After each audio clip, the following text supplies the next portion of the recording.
Okay, so hello and welcome to Investing in Art is an Investment in Our Communities.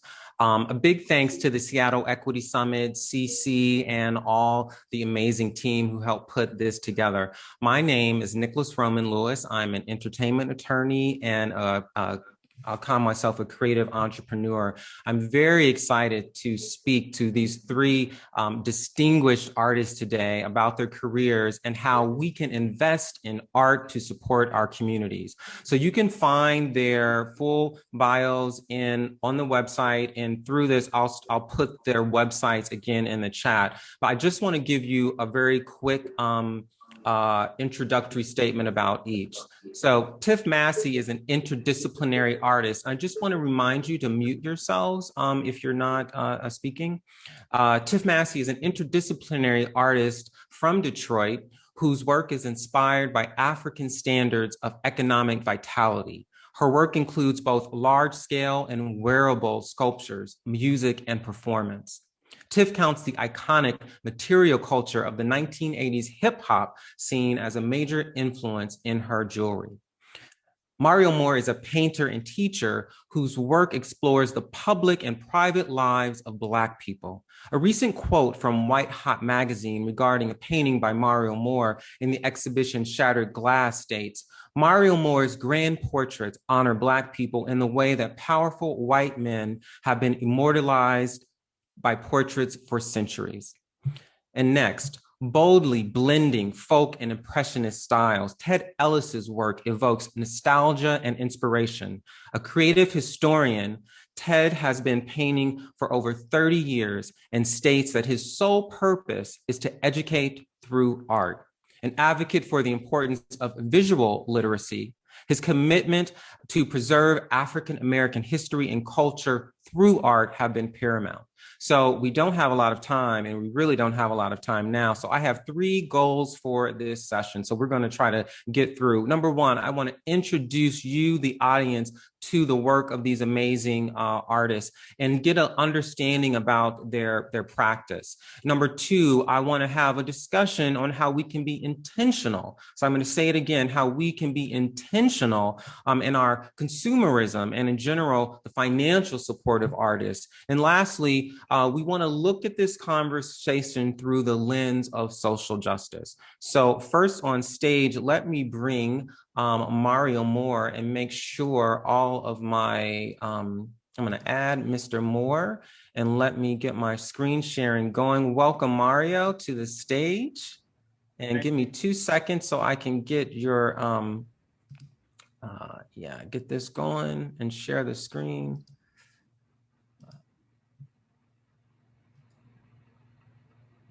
There we go. 2 seconds.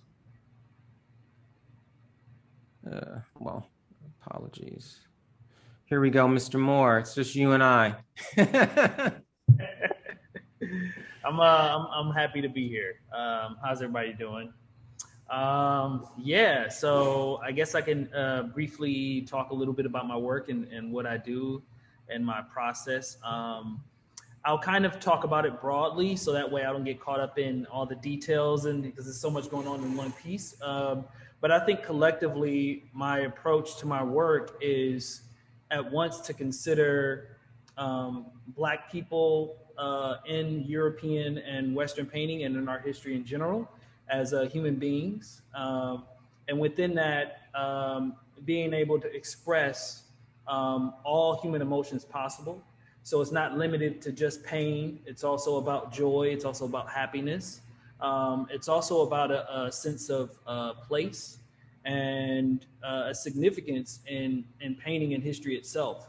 So to see a Black body within a painting is very different from looking at a 16th century or 17th century painting and seeing that same Black figure in the background that's often silhouetted with a very white smile, no color on the figure.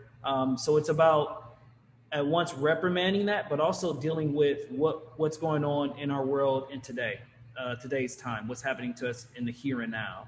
A lot of times what I do is juxtapose the past with the present. So for instance, with this piece, It was me finding out that my third great uncle fought in the Civil War, like a lot of other enslaved black men who either fled to freedom or were free black men that enlisted. And it's about juxtaposing that with this idea of power within black men, and also the ability to at once protect a country that doesn't believe in you, but you believe in that country, and also to protect your family in doing so, right? Because a lot of the black men from the Civil War were thinking about their freedom and their family's freedom. And to juxtapose it with this really iconic comic, to say, you know, you got the kind of the most powerful black man against the most powerful white man, which is Superman. And actually in this comic, Muhammad Ali wins this fight. So it's a lot about, you know, how we see black men in America, and also mainly what I'm thinking about and dealing with is the idea of painting, how to make a beautiful painting, how to make somebody sit and stare for a very long time and look at something that's very still. I think that's really, really important in my practice. And it's also this idea of, yes, we see all the terrible things that's happening. It's always going on. It's always been going on. How do we deal with it? And what does that look like? Is it a sense of, you know, showing dead black bodies? No, it's I think it's how do you show the pain, but also how do you show the pride at the same time? And that's mainly what I deal with in my work. A lot of times I use people that are close to me or myself because I'm always available. So in this piece, again, dealing with past, present, and history, the three windows represent times in America. You have the past, which is about the kind of terror on Black America and actually Native American families as well, with the KKK and the burning cross. And then you have the middle section, and this is not actually from the raid on the Capitol. This is what happened in Lansing before the raid on the Capitol in Michigan. And then you have it just kind of happen again, right, in DC. And then the window on the right is about the future, right? People always kind of are terrified when foreigners burn the American flag, but it's happened so many times within America itself, right? It's going to happen again, that Americans are going to burn the American flag, and that's going to be another kind of implication of what's going to continue to happen. If we keep going in the same circle, the same thing is going to happen. So it's about getting people to see that, and in essence, that's my work. So Mario, you clearly in all of your pieces, we see the past and the present, and in some of the works, we see the future. Particularly, I'm thinking of ones that's not here of your I think they're your nieces or something. And I'm going to say I just now saw the gun in this picture, and I've been looking at this picture for a while. So one of my questions to you is, you know, we talk a lot about representation, and I think most people, probably people who come to this equity summit, know what that means. Just a simple fact of being seen, having your body seen, having your voice seen and heard. I think you really take it to another level. So how do your subjects think about that, and what is their experience in being put, because you as an artist are making that choice, but they as subjects are now part of this really big conversation? Yeah, I think for me and my approach to art and painting specifically is that I feel like I can talk about a broad subject when I focus on an individual, right? When I get specific, I feel like people can look into that and find parts of themselves. And I think that's really what my work is about. Like, how do I bring the community or the viewers into a painting, right? To pay attention to something that they don't really focus on. And for the most part, the people that pose for my work, you know, sometimes you have family members and be like, I don't like the way that looks, or, you know, if you paint your mom or you paint your grandma, can you paint that section out? Can you make my hair look like this? But as far as the kind of impact, and I think the satisfaction of seeing your body in ways that you've seen these paintings in museums and seeing yourself in a new way, it's always appreciative. For instance, the project I did at Princeton, I still stay in contact with all the figures that I painted from Princeton, who are blue collar workers who work around the university.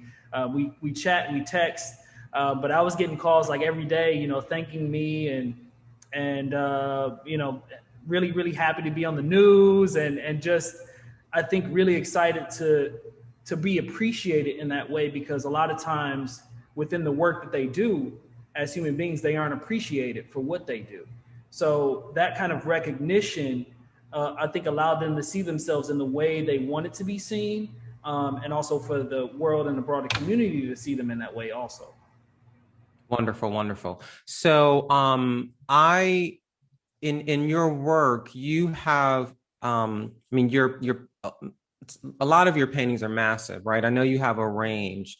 Could you tell the audience who may not know about that process, like just what is your studio process in particular, really with the big paintings? And I'll say this, I consider myself someone who knows a lot, but when I saw on Instagram you moving one of that huge painting in the truck down, I think down to New Orleans. I mean, tell people about that process. And the reason I want you to illuminate us on that is because this is also a business, right? That you do. And so people can understand we're talking about investing in communities, and so on and so forth. It shed a little light upon that process. Yeah, so usually when I usually make my work from the ground up. So meaning I usually build my canvases. It's a lot of hard work. Detroit blue collar. Stretch my canvases, do all the priming. When I moved back to Detroit, I didn't have a wood shop, so I actually hire someone here in the city who does a lot of shipping and stuff, specifically building things for artists.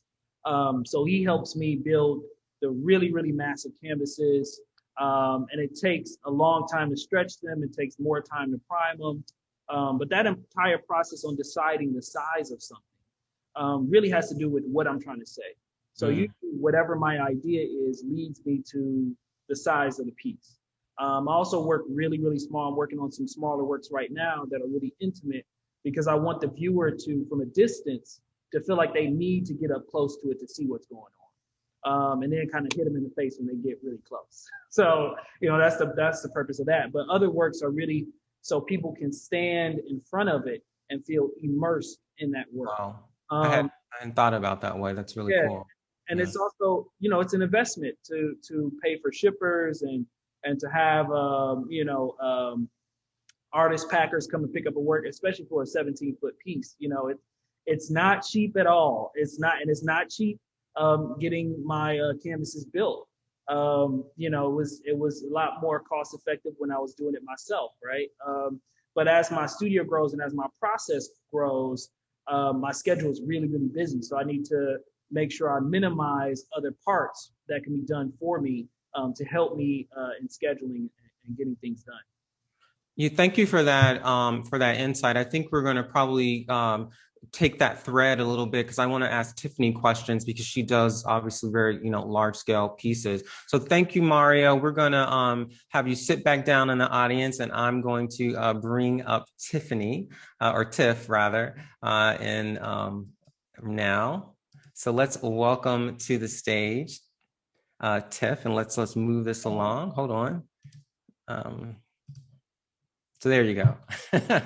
I must say, Tiff, I'm really feeling the promo photos. So so welcome. Thank you. Thank you for having me. Yeah, that was my look before 2020, before I decided to not sit for 8 to 10 hours to get my hair done. I wanted to grow my own look. So I decided to lock my hair up and go through the process, and give me a couple years and I'll be back. Okay. Well, Tiff, thank you so much for joining us. Could you give us some insight into your practice? And I can just, if I'll cycle through the images that we have, and if you want me to stop on any one. But as I was kind of transitioning from Mario, it's clear that you have very large scale pieces. So if you could tell us about your work. Well, let's say that I started off Studying biology. Wasn't thinking about art, even though I was taking jewelry classes in high school. And so to break up the monotony of that biology and chemistry, I decided to, take my mind off of it and go back to metalsmithing. And so metalsmithing and making jewelry actually is what introduced me to fine art. And while I'm sitting on this panel, and while I'm in Memphis, Tennessee right now, setting up my first solo museum exhibition at the Metals Museum. And so, Congratulations. thank you. So scale has interestingly got really important for my practice. And I think it was when I was studying, getting my master's at Cranbrook Academy of Art. I was the only Black woman on campus and the first Black woman to graduate from the metals department. And so then it was there that one was encouraged to be I was encouraged to be interdisciplinary. They just wanted us to get familiar with other genres of art. But then once there, I was like, yo, I can make any and everything. So let's go. Like, I'm not really one of those artists that wants to do, the same thing over and over again. And that comes from my background of growing up in Detroit and, going to get custom jewelry made with my father and just growing up in Detroit. Like, nobody wants to look like anybody else. And so if I'm going to design jewelry, I'm designing one of a kind. And so that basically has carried through my artistic practice. And so me not being satisfied with just a personalized experience, I really got into this scale thing. So now I'm making the jewelry objects that I would normally make for myself at human scale. And so it's, I don't know, it's like, how can I make these things larger than life? I'm not looking at the European gaze for beauty. I really want to highlight the objects and the people and the color that I see on a regular basis, growing up in the city of Detroit. And so, I'm making jewelry. I'm talking about topics heavily based in adornment. You can see that I have some of the barrettes that I'm sure a lot of people are familiar with. These are 4 feet tall. And so it's really it's for us. Like, I am making work for us so we can see ourselves in these very, very white curated spaces. And so, these objects that probably were minimal and meant nothing to a lot of people meant a lot, growing up. And so in these 11 objects are, they're universal. So it's like, I would have all kind of people from all over places, mostly in the United States, giving me stories about, them remembering how many they would have in their hair or trading these, or, guys would be like, oh my God, like my sister and things like that. And so that's what makes the work successful to me. And that's what keeps me going. That's kind of a snippet somewhat, because I can't really get that deep currently. But yeah. Tiff, though, in these barrettes, and I think the title of the piece is something by Back When. What's the exact title of this piece? I remember way back when. I remember way back when. What is the material? The material is wood, so they're carved wood, and this is a pink stain that I came up with that has like somewhat of a metallic hue, and that's what's bringing the grains back out. So you can tell very much so, what the materiality is. Got it. And so, as I was talking about letting the audience know a bit about your practice, you have how many people work with you? How big is your studio? Or, tell us about that for those people who don't know what a artist studio can look like. Right now we're 2 people deep, and how the rest of this year goes, we might be at 4, just because of the momentum and the scale of some of these commissions that are coming up. So Currently, I am building out a studio that is straight for production of sculpture, so welding and assembly, and it will have a laser cutter and hopefully a CNC very, very soon, to help facilitate my needs and, you know, where my practice is actually going. And so also I would like to say that, you know, art is one aspect of my practice, but I would have to say development is another aspect of my practice as well. And so with the sales of work, since 2017, I've been very intentional about buying property in the city of Detroit to make sure that Black space is maintained. Wonderful. I just have a kind of a few more questions before we move on to Ted. Could you tell us about this work? And you mentioned, because I want to get this through line about because we're going to get it through Ted, because he has slightly different in like the scale. He's got a different scale of his work. What goes into you having this vision as an artist and then having to think through the whole process? Because I don't want to put words in your mouth, but are you thinking about the end consumer, or, you know, who, or the commission? How does that work?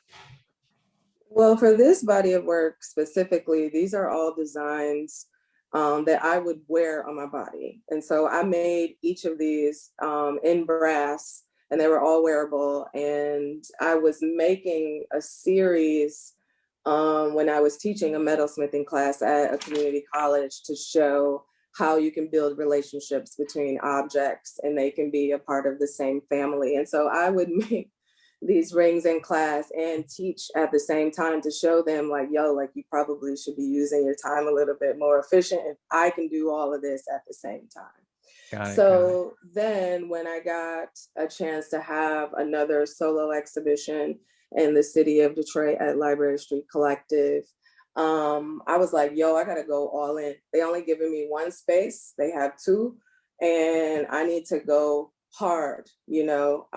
There wasn't at the time that many Black artists exhibiting, let alone Detroit artists exhibiting. And so I wanted to give all that I got. And so this is basically a snippet of what I was actually presenting. And this is me making the rings that I made for my body at human scale. And I mirrored all the walls. So it's like you stepping into my jewelry box, and you can kind of see some of the other large scale objects in the background. And so there's a necklace that I modeled off of a necklace that I would wear myself. And I think it's called 39 Reasons Why I'm Not Playing. And then there's me replicating the same works in a mixed media material that you can see reflected in the gold. But really, it's, you know, I think one of the things that isn't really talked about when it comes to like Black artists is the underestimation that a lot of people have regarding us being Black artists. It's either like we're naive, we don't know how to handle business. And then it's like, okay, well, how did you get to this point? And so me making these large rings and me increasing my scale gradually and more gradually is really like, yo, let me show you what it's already about. Okay, this is what Black people can do. We've been doing it. We built America. I don't understand why we're still having this question, but boom, here go these rings. Got it. I love it. So that's a good note to switch to our last artist. Let me bring, thank you, Tiff. We'll be back in a bit to talk to you. And let me bring Ted Ellis to the stage. And hold on, let me welcome Ted. And I'm just going to say this. Hey, if we talk about business, I think Ted can teach a business course. I think Ted can teach a history course, and he can also teach a painting course. So welcome, Ted. Hey guys, I am just so excited. Just listening to Mario and Tiff and looking at the future, the intentionality, the purpose, the passion. I'm all smiles. I can almost just be quiet and just let them talk. 30 years in this space, 30 years being very deliberate and intentional about pictorially documenting African American history and culture. Um, Unwavering, have a tremendous propensity to understanding the activism behind art, looking at Samela Lewis, Jacob Lawrence, Bearden, Frank Frazier, who's still living right now, John Otterbridge. I mean, these artists that were intentional on letting you know that our culture is significant and it's important, and it was carried forward in our art. It always has been our activism. I'm reading Amari Baraka right now, who is a phenomenal writer and activist, who wore many hats. Typically, your artists are wearing multiple hats. They compartmentalize, they're creating, they're strategically looking at the product, to place the product. Tiff talked about scale, gradually moving it up. Mario on his intentionality with the messaging inside of his work and the scale. And then he says, I'm going to do a reversal. Now I'm going to take you small and I'm going to enlighten you and I'm going to make you engage and come in and see and think about this. And I think about, my journey, when I first got out here and got started, had no idea. I'm a self-taught artist. And so, but I'm a chemist by profession. So I looked at it analytically. I'm a wonderful student of history, particularly art history and African American history. And I just thought about the spiral art movement with Benny Andrews and Romare Bearden and them trying to carve out space, and say, listen, my culture is so significant. It's so important. I'm not just in the art business. I'm in the culture business, and my culture is priceless. So typically when I went to museums, I didn't see myself in the museums. I didn't have that kind of experience when we talked about in my museum studies class that you came back enlightened. I came back floored because I didn't see constructive, strong images of African Americans out there that told about our history. So I said, you know what? I have to be intentional in that space. So my pictorial anthology of African American religion, African Americans in the medical profession, African Americans in the legal profession, my Buffalo Soldier series, Tuskegee Airmen. I said, listen, I'm going to self-fund this and make it happen at the same time. And so however that was, that level of engagement, whether it was an outdoor art festival, whether it was a corporate lunch and learn, whether it was a private home show, I took my culture to market and says, I is important. And I put it out there and I was very intentional about it. And, and that led from one opportunity to the next opportunity. 20 years pass, I create this wonderful secondary family of artists who dared to dream to step outside. At one time, artists on their resume didn't have a museum. They would say the Cosby Show.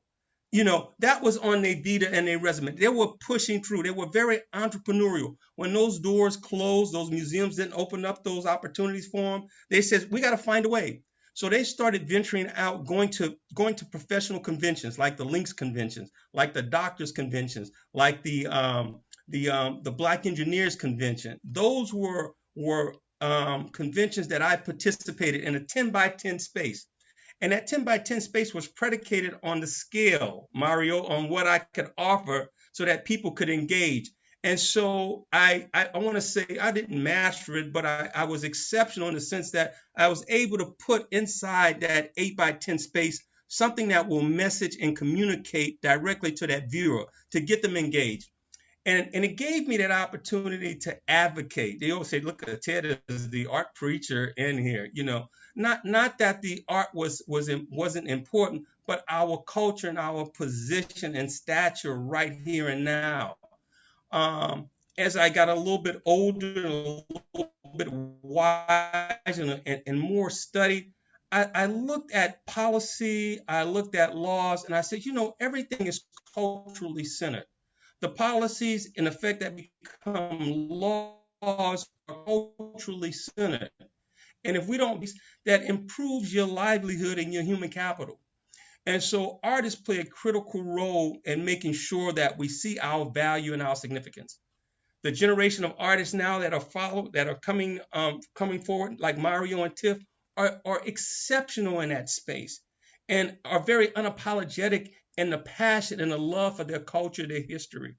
It's so welcoming. I mean, I get full thinking about it, because that has been my lane for avocation.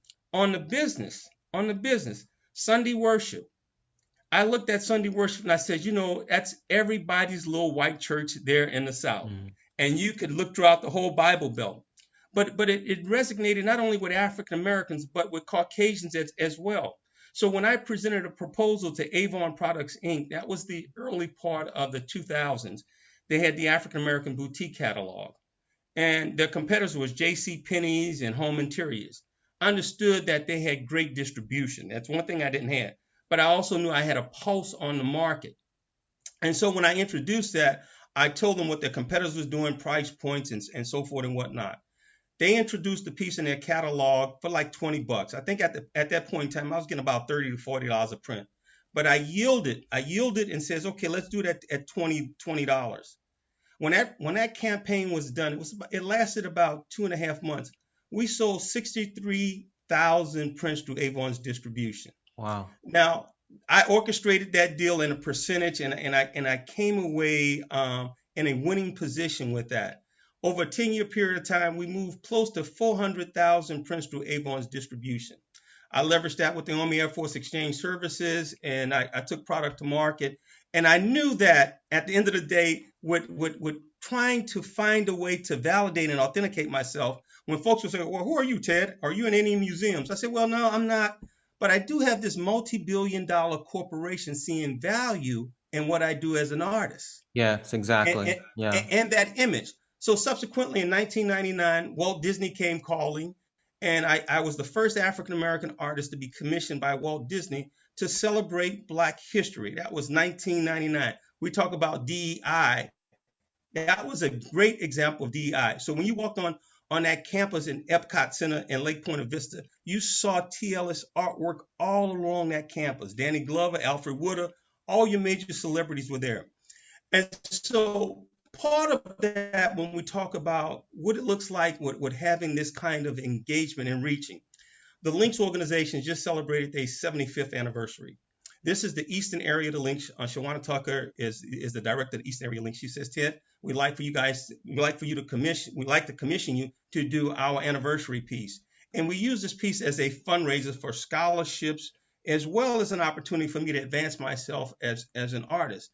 And so we have it, they were organized by two ladies right there in Philadelphia. You have the Liberty Bell there, and they're pushing forward. It's titled LinkedIn Excellence. And one example of visual literacy, showing the relevance and the importance of capturing a snapshot of history and pushing it forward. So it gives us the chance to see ourselves, So if the museums are not giving you that opportunity, how do you do that? How do you engage communities to make that happen? We do it through public works opportunity. We know that's a major challenge in that space of equity and opportunity. It's skilled. You got to have a certain degree of commissions at a certain price point before they'll even entertain you in that public space. Yeah. I mean, I fight for that advocacy and activism inside of Houston with the Houston Art Alliance. The opportunity right now is to have sustainable programming for those African American artists that have the kind of talent and resource to make sure that happens. You will say, well, what is it that we can do? We have to continue to see our artists quite differently as the gatekeepers of preserving our culture and our history. In every major epic center of high commerce and trade, there's a major museum. That museum is 70% funded by the federal government, 30% by private enterprise and high-end philanthropy. So if we look at Washington, D.C., we look at New York, we look at Boston, we look at Houston, we look at Miami, Los Angeles, we can expand it beyond the 6 major epic centers. Ed, let me jump here, because I think this is part of this conversation. We can pull everyone in because some of the resources you're talking about. But before we get to that, I just want to make sure that we say a word about the craft of your art. I don't, because I know I was very impressed when I talked to you previously about all of the business and the documentation and history. But I just want to make a note to talk about the emotion in your work, as well as the kind of how it brings me. I mean, I don't think you and I are that much different in age, but it brings me to my youth. Not my childhood, I'll say my youth. And I want to thank you for that, because this, as you were talking, these pictorial anthologies, your work is what we had for so long. And so I'm glad to know that, like, we can have this conversation with you, with Tiff, with Mario, that are, looking at different generations and the different opportunities. So let me bring all three of you together. I'm going to stop sharing. And let me bring Tiff and Mario back into this conversation. So welcome, welcome, welcome.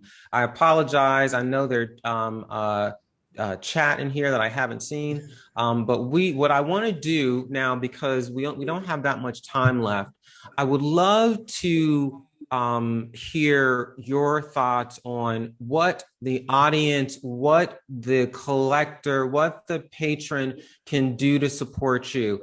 Now, I will tell you this, I'm an entertainment attorney. I'm talking about deals. I'm talking about the money in the background. I'm always telling all the artists that I talk for, if you don't speak for yourself, somebody's going to speak for you. So with that in mind, how can we support you? And I don't have a truck, Mario, to buy one of those big paintings, but maybe one of the small ones. Yeah. I think I'll just be brief. I think that's important that you brought that up, right? Because I think a lot of people, a lot of Black people, and a lot of people that are educated, who are interested in art, are fascinated by it, have an interest in buying the work, right? They see the huge paintings and they see those huge prices, and they're like, I can never afford that. One thing I always tell people is layaway is a very real thing, right? It is a I buy artwork myself via layaway. Wealthy white people buy artwork Yes. themselves via layaway. Go ahead and say it. Yeah, and even if that's not, and they ask you for a discount too. The richer they are, listen, it seems like the more money they have, the more of a discount they feel like they should have. Billionaires, the bigger, like, well, let me 30% less than. Wait, what are we talking about here? Oh my God! So I think that's also a big thing. But another thing too is talking to the artists that you're interested in directly and asking them also, do they have drawings? Do they have smaller work? What do they have available? Good point. And I think what Ted is talking about as far as prints, a lot of artists always have something, usually can have something else that's available, like a book, like a catalog. And that's another way to lead them into considering purchasing a legit work or purchasing a print. I think there's several different price points here that I try to focus on, because I'm thinking about what I can afford myself, because I go to shows too, and I'm like, oh, I can't afford that. I can't afford my own large work. So it's like, what can I afford myself, and how can you can paint your own work and put it in your house? Yeah, I can do that. I can definitely do that. But I think it's important to think about that. And also, another thing too is how to invest in an artist is just ask them what their needs are.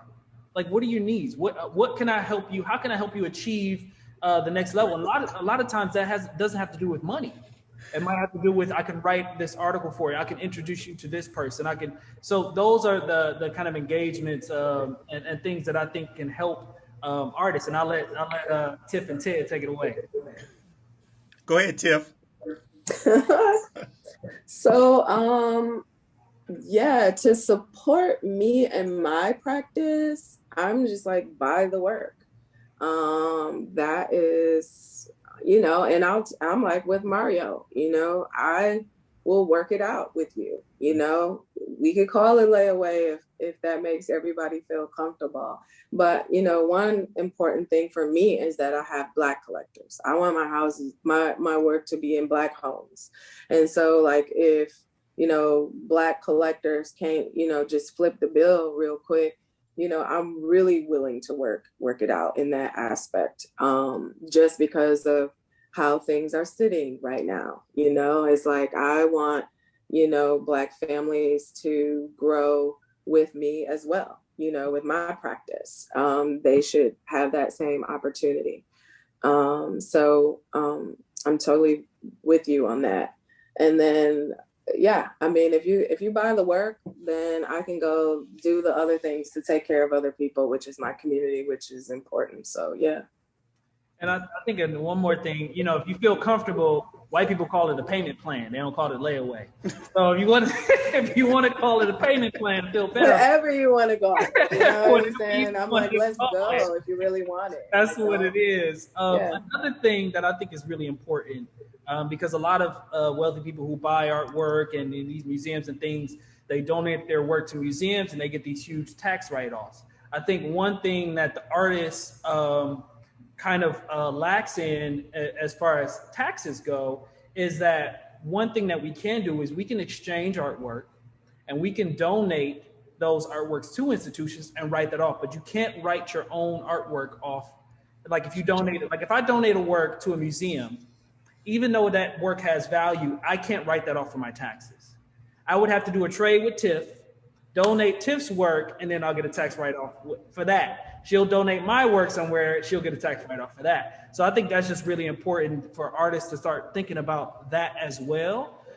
Because one, we want our work to end up in institutions and museums. And I think one important thing that Ted said earlier is that, the places where our work were seen and valued was also HBCUs, right? To consider the Black institutions as still very, very important and pivotal in uplifting those institutions, because a lot of artists out here will say, no, I'm not going to show there. I'm not going to be in that museum. It's not, it's not on the same kind of quality, whatever, as this museum or whatnot. But why don't you actually use your work and use your fame or whatever power that you have to uplift that institution as well, right? Because that's what they've done for our artistic ancestors. So I think that's really, really important. On that note too, Ted, before I change that point, did you have another point on this? Yeah, for the folks who have an interest in collecting, think about your position. You can be a collector, you can be a sponsor, you could be a patron. Mm-hmm. And collectors will typically just buy artwork. A sponsor will get behind Tiff and help her sponsor her next big scale project. And a patron will just make a donation without looking for something in return. So you sort of grow into those aspects of the support mechanism in the ecosystem with the artist. Mario alluded to that. Well, not all the time. We could probably barter. If you can get me in the Wall Street Journal and we could talk about art and economics, then let's see if we can do this deal. And so leveraging our strengths, we need to have some kind of mission and vision statement that's tied to our organizations, particularly our African American organizations, on how to celebrate and commemorate and position this national treasure called art. And that's that we need to have serious discussion and planning around that so that we know what we have and we know how to position and place it, because it has to be a sustainable kind of engagement to create that kind of value. Typically, what's the relationship with our fast lane artists that has great pedigree, that's going to have exceptional opportunities to get into these major museums? Where are we at with our corporate and high-end philanthropy inside of our communities? That could be a lever to help the next group of intermediate artists that are going to approach it a little bit differently. Mm-hmm. So if historically, if you look at Jacob Lawrence and Romare Bearden, you had young artists like Kahindi Wiley come into the marketplace, getting price value way beyond Jacob Lawrence and Romare Bearden. That's going to happen, and that will continue to happen because of that level of distribution and participation in the marketplace. But we have to be sensitive to that. We have to understand that. So a lot of this, we got to put out some great information on what to do next and how to do it. Yeah, I'm sorry, Ted. I think what you're getting towards is education. Yeah, I am. That's right. Exactly. Education about art. I think it was said in the plenary yesterday, and I know I talked about this when I did a Buzz event. Art is a multi-billion-dollar industry, and BIPOC people, and particularly my community of Black folk, we don't register that. We So think it's so so something so that So go our ahead. conversation earlier we had, and I said, Nicholas, I says the art business is an $800 billion industry. It's larger than the construction business of the United States. Now that's just here in the United States. That's not globally. And so when you look at that, when you look at Sotheby's and Christie's, and you see that they placed $300 million in a 16 by 20 painting, in a Mhm. 16 by 20 painting. That's incredulous. We need to be paying attention to that and says, Unless it's your painting. how do we get Tip and Mario's painting there? And Ted Ellis too. What will it take there? What's that relationship to make that happen? If we got to influence that corporation, its foundations, to say, listen, there's 20 top tier African American artists or 100. How does that look at the Smithsonian African American Museum show when we take that ownership and position in our community Yeah, and, so and, let's and get make to that happen? we've got 3 minutes left, and I want to get to the action item. So Okay. you're leading to this, Ted. I think everyone has touched upon it. So I'm going to start it off with, and so I want you all to have like kind of one last snippet, but I'm going to start it off with everybody who's in this call. You are a patron. You are a supporter. Has nothing to do with what your paycheck is or what your financial resources are, because sometimes your leverage, you may be able to literally open the door. I know people at all the museums everywhere, just a conversation. I did not know Tiff and Ted before the Equity Summit. They are now in my network when I am talking to other people, when I'm talking to corporations. All of you listening here, the artist here and the other artists are part of your network, and it's your responsibility. We talk about equity. We're here at the Equity Summit. We are advocates in this. So that's my little bit. But I want you all to have just one quick. We got 1 minute left. Just a quick parting statement. Mario, Tiff, and Ted. I want to say one, a good place to start is a book. I got this book right here. You can buy it. It's on Amazon. It's in Barnes and Noble. It's on Target. It's on Walmart. Go get it. That's where you can start. Right there. It's $50. Look, right there to begin. I'll support Another thing. Another thing is that, and this is talking about the global market, right? Black artists are a small number. Globally, we're a large number, but we all know each other. So artists have to stop fighting over each other, crabs in a barrel, to get the opportunities, because there's so much opportunity for all of us to succeed, right? And when we do that, we limit each other and we step on each other. So that's just one thing to recognize. I'll let y'all take it. Tiff. Parting words. We talked about so many things that we could just go on a tangent on. You got a building you opening up. Yeah. Okay. Well, I'm just like, I'm stuck because I'm in Memphis. So that's what I'm thinking about. It's like I'm in the middle of a museum install. And so I'm like, all right, we got to wrap this thing up, Well, I think part of it is for us to support that. Let's get right. We need to socialize that, to get it out, to let them know, Tiff. Yo, that's real. I need to do a better job. I mean, my head is always down, especially how this year is turning out. It's like project after project on top of projects. But yes, I do. I have a large building that sits on maybe 1.5 acres in Detroit. Beautiful. I think that maybe like 30,000 square feet. And the goal is to develop that space for the Black creatives of Detroit on the west side or on the east side, whatever side you want, come pull up. But it's really so we can have space, so we can, space that we can count on, the rent's not gonna go up, gentrification is not gonna displace them. And so that was, one of the points that put a fire up under my ass to actually start acquiring property in the first place. Ted, I also want to say that I have a background in chemistry as well. I used to mix chemicals for the Washtenaw Community College for their Wow. chemistry labs. So I was like, okay, go ahead, chemist. But it was like, I'm like, I would hurry up and do that work so I can go and play with fire. I love it. Wow. So we're going to make sure that we help socialize that and we're going to all stay in touch. And Ted, I'm going to give you the last word. Definitely. What should happen, get to know your artist. Make that studio visit. Say hello. Make it personal. This is about the preservation of your history and your culture. Every one of our cultural bearers, almost every one of our major African-American museums was created by an African-American woman. That was for the preservation of our culture and our history, which is priceless. And so that's so important. So, make that visit to the artist and then support those institutions inside of your communities, because those are the sustainable ones that will nurture and give those opportunities for those artists.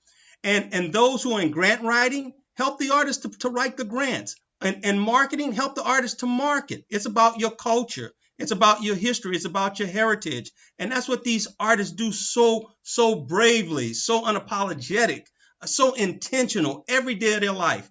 And we have two great young artists here, Tiff and Mario. Let's support them. Let's get behind them. I want to work with young artists. I want to see them have the kind of success at 15 years of age that I'm having at 50. And that can happen, but we need the participation of our patrons, our collectors, and our sponsors in this space, in this eco space. Thank you. And on that note, that's a great note to end on. Basically, everyone get involved, do your part, and get your payment plans ready. So I want to thank the Seattle Equity Summit and Cece and her whole team. So thank you so much. Awesome. Thanks, Nicholas. Bye-bye. Thanks, guys.